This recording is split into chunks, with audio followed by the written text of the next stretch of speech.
Hello friends, വണ്ടി Honda സിറ്റിയാണ്. ഇതിൽ കംപ്ലൈൻറ്റ് എന്ന് പറഞ്ഞു കഴിഞ്ഞാൽ ക്ലച്ച് ചവിട്ടുമ്പോൾ റിലീസ് ബെയറിങ്ങും ഹെവി ആയിട്ട് നോയ്സ് ഉണ്ടാക്കുകയാണ്. എന്താ വെച്ച് കഴിഞ്ഞാൽ നമ്മൾ ക്ലച്ച് അപ്ലൈ ചെയ്യുന്ന സമയത്ത് കിക്കി കിക്കി കിക്കി എന്ന് പറഞ്ഞിട്ട് എന്താ വെച്ചാൽ ബെയറിങ്ങിൽ ഗ്രീസ് ഇല്ലാതെ ഓടുന്ന ആ ഒരു സൗണ്ടാണ് വരുന്നത്. അത് മാത്രമല്ല ക്ലച്ച് നല്ലോണം റൈസ് ആകുന്നുണ്ട്. നമ്മൾ ക്ലച്ച് റൈസ് ആക്കാതെ തന്നെ നമ്മൾ എന്താ പറയുക, ക്ലച്ച് ചവിട്ടി പിടിച്ചു കഴിഞ്ഞാൽ തന്നെ ആ ഗിയർ ബോക്സിൻ്റെ അവിടെ നിന്ന് ചെറിയൊരു സ്മോക്ക് വരുന്നുണ്ട്. ഒരു അരഞ്ഞ സ്മോക്കും ഒരു കരിഞ്ഞ സ്മെല്ല്. എന്താ വെച്ചാൽ ഈ ബെയറിങ് കത്തുന്നതിൻ്റെയാണ് ആ കംപ്ലൈൻറ്റ് വരുന്നത്. അത് മാത്രമല്ല ക്ലച്ച് നല്ല ഹാർഡാണ്, ഹെവി ഹാർഡായിട്ട് തന്നെയാണ് അപ്ലൈ ആകുന്നത്. സൗണ്ട് ഞാൻ കേൾപ്പിച്ചു തരാം, കണ്ടില്ലേ? ഒരു ചീവി കരയുന്ന സൗണ്ട് പോലെ കീ കീ കീ എന്ന് പറഞ്ഞിട്ടൊരു സൗണ്ടാണ് വന്നുകൊണ്ടിരിക്കുന്നത്. എന്നുവെച്ചാൽ നമ്മൾ ആ ബെയറിംഗ് കയറി മറ്റേ പ്രഷർ പ്ലേറ്റിൽ മുട്ടുന്ന സമയത്താണ് ആ സൗണ്ട് വരുന്നത്. വിടുമ്പോൾ ഒരു കുഴപ്പമില്ല. അതുപോലെ റണ്ണിങ്ങിലും കറക്റ്റായിട്ട് പോകുന്നുണ്ട്, റേസ് ആകുന്നുണ്ട്, പക്ഷേ കറക്റ്റായിട്ട് മൂവ് ആകുന്നുണ്ട്, യാതൊരുവിധ കുഴപ്പമില്ല. എന്തായാലും നമുക്കൊന്ന് അഴിച്ചു നോക്കാം ഉള്ളിൽ എന്താ സംഭവിച്ചിരിക്കണം എന്നുള്ളത്. പുറമേ ഉള്ള കാര്യം നമുക്ക് ഊഹിക്കാനേ പറ്റുള്ളൂ. ഉള്ളിൽ എന്താ പറ്റിയിരിക്കണം എന്നുള്ള കാര്യം നമുക്കത് അഴിച്ചു നോക്കിയാലേ അറിയുള്ളൂ. ഇനിയിപ്പോൾ പ്രഷർ പ്ലേറ്റിൻ്റെയും മറ്റേ ക്ലച്ച് പ്ലേറ്റും പോയിട്ടുണ്ടെങ്കിൽ നമുക്ക് സെറ്റോട് കൂടി മാറ്റിവിടാം. എന്തായാലും ആ കണ്ടീഷൻ കൂടെ ഒന്ന് നോക്കാം. റിലീസ് ബെയറിംഗ് പക്കാ പോയിട്ടുണ്ട്. എന്തായാലും നമുക്ക് ഇതിൻ്റെ ക്ലച്ച് സെറ്റ് കംപ്ലീറ്റും അഴിച്ചിട്ട് ഞാൻ കാണിച്ചു തരാം എന്താ കംപ്ലൈൻറ്റ് എന്നുള്ളത്. എന്നിട്ട് നമുക്കത് റീപ്ലേസ് ചെയ്യാം. ഇതാണ് സൗണ്ട്. ആ ക്ലച്ച് വിട്, ചവിട്ട്, അവിടെ ഹെവി നോയ്സ് ആണ്. അതുപോലെ തന്നെ ഒരു വൈറ്റ് സ്മോക്കും വരുന്നുണ്ട്, അത് ഒരയുന്നതിൻ്റെ. അതുപോലെ നല്ല കരിഞ്ഞ സ്മെല്ലും ഉണ്ട്. എന്തായാലും നമുക്ക് ഗിയർ ബോക്സ് അഴിക്കാനായിട്ട് വേറെ ഒന്നുമില്ല, 2 വീൽ അഴിക്കുക. അതുപോലെ ആക്സിൽ കാര്യങ്ങൾ, പിന്നെ വയറിംഗ് കണക്ഷനുകളുണ്ട്. പിന്നെ അതുപോലെ തന്നെ ഗിയർ ബോക്സിൻ്റെ മൗണ്ടിങ് ബോൾട്ടും അഴിച്ചു കഴിഞ്ഞാൽ ഇതിന് നമുക്ക് പുറത്തെടുത്തിട്ട് ഞാൻ കാണിച്ചു തരാം ഉള്ളിൽ എന്താ പറ്റിയിരിക്കണം എന്നുള്ളത്. ഒന്നുകൂടി ചവിട്ട്, അവിടെ ഓഫാക്കാം. ഇതാണ് ഇപ്പോൾ റിലീസ് ബെയറിങ്ങിൻ്റെ ഉള്ളിലിരിക്കുന്ന അവസ്ഥ എന്ന് പറയുന്നത്. കണ്ടില്ലേ, കംപ്ലീറ്റ് തേഞ്ഞ് കത്തി അങ്ങ് പോയിരിക്കുകയാണ്. റിലീസിങ് ബെയറിംഗ് എന്ന് പറയാനാ ഇല്ല അതിനകത്ത്, കംപ്ലീറ്റും കത്തി കരിഞ്ഞു പോയിരിക്കുന്നില്ല. ഇതാണ് അത്രയും പുക വന്നത് നമ്മൾ ചവിട്ടുമ്പോൾ. ഇതൊന്നുമില്ല. ഉള്ളിൽ സ്ലീവൊക്കെ പുറത്ത് ചാടി. ഈ ഒരു സ്ലീവ് പോലൊരു പ്ലാസ്റ്റിക്കിൻ്റെ സാധനം വരും, അതാണ് കത്തിയിട്ട് പുക വന്നുകൊണ്ടിരുന്നത് പുറത്ത്. ബെയറിംഗ് പിന്നെ ഒന്നുമില്ല. കിടന്ന് പ്രഷർ പ്ലേറ്റിൽ കിടന്ന് വരികയാണ്. ഒന്നുമില്ല. ക്ലച്ച് തേയ്മാനം അങ്ങനെ സംഭവിച്ചിട്ടില്ല. പക്ഷേ അതിൻ്റെ ഈ റിലീസ് ബെയറിങ്ങിൻ്റെ പ്രശ്നം കൊണ്ടാണ് ഇങ്ങനെ വരുന്നത്. അതെന്താണെന്ന് വെച്ച് കഴിഞ്ഞാൽ നമ്മൾ ക്ലച്ച് സെറ്റ് മാറുമ്പോൾ ഈ റിലീസ് ബെയറിങ് കൂടെ മാറണം പറയുന്നതിനുള്ള കാരണം ഇതാണ്.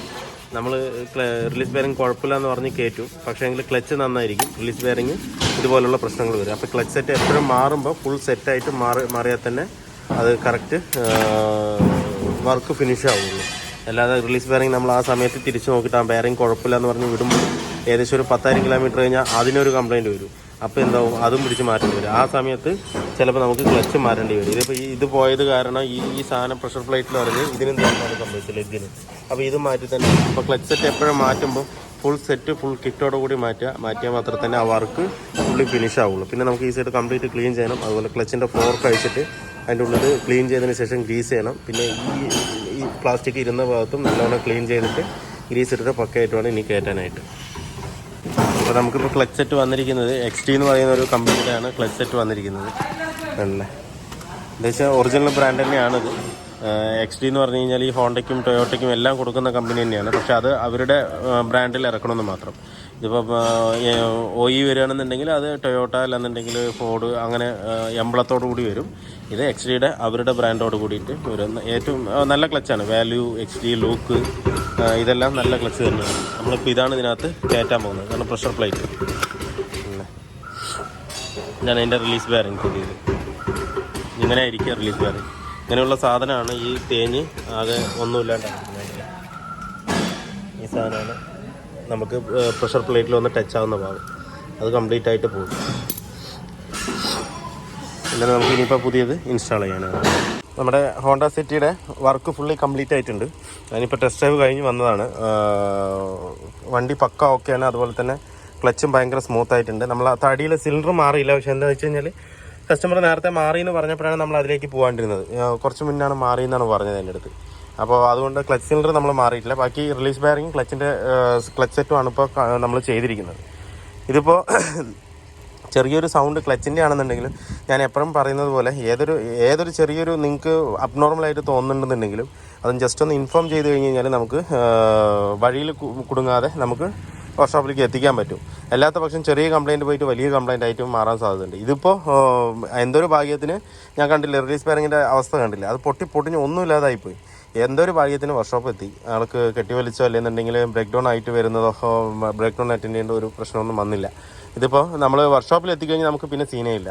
നമ്മൾ വഴിയിൽ വെച്ചിട്ടിരുന്ന് കഴിഞ്ഞാൽ കസ്റ്റമർ കാണുന്നുണ്ടെങ്കിൽ ചിലപ്പോൾ ഏതെങ്കിലും ഫാമിലി ആയിട്ടായിരിക്കും ചിലപ്പോൾ പോകുന്നത്, ഇല്ലെങ്കിൽ വേറെ എന്തെങ്കിലും ആയിട്ടാണ് പോകുന്നത്, അർജൻറ്റിലായിരിക്കും പോകുന്നത്. ഇങ്ങനെയുള്ള കംപ്ലയിൻറ്റും വെച്ച് പോയി വഴിയിൽ നിൽക്കുമ്പോഴായിരിക്കും അതിൻ്റെ ബുദ്ധിമുട്ട് അറിയുന്നത്. അല്ലാത്ത പക്ഷം വലിയ കുഴപ്പമൊന്നും ഉണ്ടായില്ല. പക്ഷേ ഇങ്ങനെയുള്ള ബുദ്ധിമുട്ടുകൾ വരുമ്പോഴാണ് നമുക്ക് വഴിയിൽ പെട്ട് കഴിഞ്ഞാൽ നമ്മുടെ ആ ടൈമിൻ്റെ ഒരു വില അറിയുന്നത്. അതുമാത്രമല്ല പിന്നെ അവിടെ നിന്ന് കൊണ്ടുവരുന്നതോ ടോയിൻ ചെയ്യുന്നതോ എല്ലാം ബുദ്ധിമുട്ട് തന്നെയാണ്. പക്ഷേ ചെറിയൊരു സൗണ്ട് വന്നാൽ എപ്പോഴും ഒന്ന് ഇൻഫോം ചെയ്യുക. ഇത് അത്രത്തോളം പോയി എന്തൊരു ഭാഗ്യത്തിന് വർക്ക്ഷോപ്പ് എത്തി. പിന്നെ നമ്മൾ അതിൻ്റെ എല്ലാ സെറ്റും ഇപ്പോൾ കംപ്ലീറ്റ് മാറിയിട്ടുണ്ട്, ലൂപ്പ് ചെയ്ത് കറക്റ്റ് ആക്കിയിട്ടുണ്ട്. ഇപ്പോൾ വണ്ടി ഓക്കെയാണ്, പെർഫെക്റ്റ്ലി ഓക്കെയാണ്. ഞാൻ വണ്ടി ഓടിച്ച് നോക്കി, ഒരു 10-15 കിലോമീറ്റർ ഓടിച്ച് നോക്കി, എല്ലാം പക്കയാണ് ഇപ്പോൾ. അതുപോലെ തന്നെ പെഡലായാലും ഭയങ്കരമായിട്ട് ഫ്രീ ആയിട്ടാണ്. ഞാൻ എപ്പോഴും പറയുന്ന പോലെ തന്നെ ഒരു കൈ കൊണ്ട് ഒരു വിരൽ കൊണ്ട് നമുക്ക് അമർത്താവുന്ന രീതിയിലാണ് ഇപ്പോൾ പെഡലും അതിൻ്റെ കണ്ടീഷനും ഇരിക്കുന്നത്. വേറെ യാതൊരുവിധ ബുദ്ധിമുട്ടും ഇല്ല. ഇപ്പോൾ ഓടിച്ച് നോക്കിയതിൽ വൈബ്രേഷൻ, ക്ലച്ചൊക്കെ നമ്മൾ മാറ്റി കഴിഞ്ഞാൽ എപ്പോഴും വൈബ്രേഷനാണ് നോക്കേണ്ടത്. ക്ലച്ച് റിലീസ് ചെയ്തെടുക്കുമ്പോൾ ചാട്ടം, വൈബ്രേഷൻ, ഇതൊക്കെയാണ് നമുക്ക് മെയിനായിട്ട് ശ്രദ്ധിക്കേണ്ട കാര്യം. അതൊന്നും ഇതിനകത്തില്ല, പക്ക ഓക്കെ തന്നെയാണ്. നേരത്തെ ഉണ്ടായിരുന്ന കംപ്ലയിൻ്റ് എന്ന് പറഞ്ഞു കഴിഞ്ഞാൽ നമ്മൾ ക്ലച്ച് ചവിട്ടുമ്പോൾ സൗണ്ടായിരുന്നു. ഇപ്പോൾ നോ പ്രോബ്ലം. ഞാനിതുണ്ട് ഒരു വിരലുണ്ട്, കാലിൻ്റെ ഒരു വിരലുണ്ട് ചേട്ടുന്നുണ്ടല്ലേ, ഈസി ആയിട്ടാണ് ഇപ്പോൾ വർക്ക് ചെയ്യുന്നത്. ഇപ്പോൾ ഒരു സൗണ്ടും ഇല്ല, പക്കയാണ് ഇപ്പോൾ. കണ്ടോ, നമ്മൾ ക്ലച്ച് ചവിട്ടാണെന്നോ ഒരു ഇതും ഇല്ല. അതുപോലെ ഫ്രീ പ്ലേയും കറക്റ്റാണ്. ഫ്രീ പ്ലേ കറക്റ്റ് അല്ല എന്നുണ്ടെങ്കിൽ ഗിയർ ഇടാൻ ഷിഫ്റ്റിങ്ങിന് ബുദ്ധിമുട്ട് വരും, അതുമില്ല, അത് കറക്റ്റാണ്. ഇപ്പോൾ എല്ലാം സിമ്പിളായിട്ട് തന്നെ ഈസി ആയിട്ട് തന്നെ വർക്ക് ചെയ്യുന്നുണ്ട് ഉണ്ടല്ലേ. അപ്പോൾ നമ്മുടെ വർക്ക് കംപ്ലീറ്റ് ആയിട്ടുണ്ട്. അപ്പോൾ വീഡിയോ എല്ലാവർക്കും ഇഷ്ടമല്ലെന്ന് ലൈക്ക് ചെയ്യുക, ഷെയർ ചെയ്യുക, അതുപോലെ തന്നെ സബ്സ്ക്രൈബ് ചെയ്യാതെയാണ് വീഡിയോ കാണുന്നതെങ്കിൽ ഒന്ന് സബ്സ്ക്രൈബ് ചെയ്ത് സപ്പോർട്ട് ചെയ്യുക. അപ്പോൾ മറ്റൊരു വീഡിയോയിലേക്ക് കാണുന്നവരെല്ലാവർക്കും ബൈ.